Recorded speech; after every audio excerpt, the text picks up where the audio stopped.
Yo, okay, welcome back to Tip of the D. My name is Drew or D, and I'm about to give you my tip. I mean, that's what you came for is my tip, right? Well, this is my tip. My tip is when you take sexual improvement, when you take herbs for the purpose of sexual improvement and sexual function, take them on an empty stomach and take them with a small amount of fat because some of the alkaloids and plant components that you're wanting to get from it are fat soluble. So just like you would take vitamin D3 with some fat. Now, most of these herbs, I'm going to say yes, dose on an empty stomach with a small amount of fat. So I don't want you to eat a meal with fat. I want you to literally drink a little bit of olive oil, drop some in a glass with the water, mix in your powdered herbs, drink it, something like that. However you want to do it, in a spoon. So olive oil, coconut oil, palm oil is good. Don't do no bullshit. I don't want no like grapeseed oil or cottonseed oil or fucking vegetable oil or corn oil or none of this super high processed high in omega-6 shit.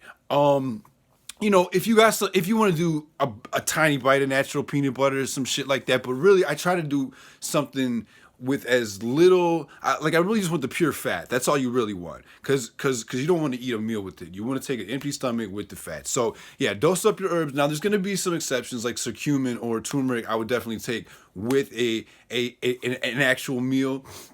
But for the most part with these herbs, it's going to hit you harder, and you're going to get a better benefit if you take it with some fat. Now, there are exceptions to this, but most of these herbs, I really like the dry herb version.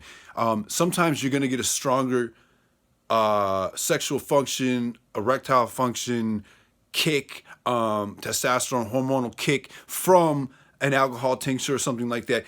In my opinion, I would dose pine pollen that way most of the time. I got a rhodiola rosé.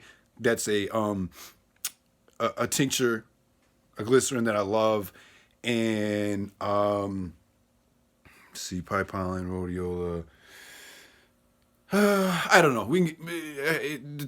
Besides the point. The point is, beyond a few, I like it in the dry herb form, and I'm not really big on isolating one single component of a plant for medicinal purposes. Now, sometimes that may be beneficial, but a lot of times I really think you're better off having the rest of the. Let's take marijuana for example. That's why I'm not so much for this driving up of the THC to extreme levels, and then we're making, because they said that all the terpenes and all this are in it still, but I don't know if I'm convinced about that. So, and then these dispensaries are isolating the THC and then making it super insanely concentrated. These kids first time smoking in like a bowl or a blunt or a joint or some shit like back, like how when I was a kid, it's very extremely concentrated, and then edibles too on top of it. It's almost like a different drug. And some of the weed today, man, it makes me fucking paranoid. Why? I think it's because the THC is sky high, and the CBD and all these other components that are supposed to work synergistically with it are not. And so it's throwing it out of balance, man. But so that's my point, is that you want all the components of the plant as a whole, if you can help it. I've had a few herbs that I found are exceptions, but for the most part, I'm stick with that. So here, let's wrap this video up. It's too long already. I want you to take your herbs on an empty stomach for the most kick, and for the most part, and with a small amount of fat. You can use coconut milk. If you don't have oil or fat, you can use like a little bite of some, nut butter of some kind.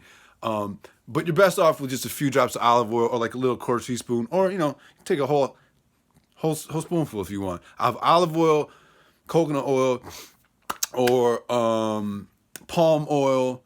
These things all have benefits to themselves. But really, we're just looking for the fat. Ghee will work great, whatever. Okay? All right. Everybody take care. See you soon.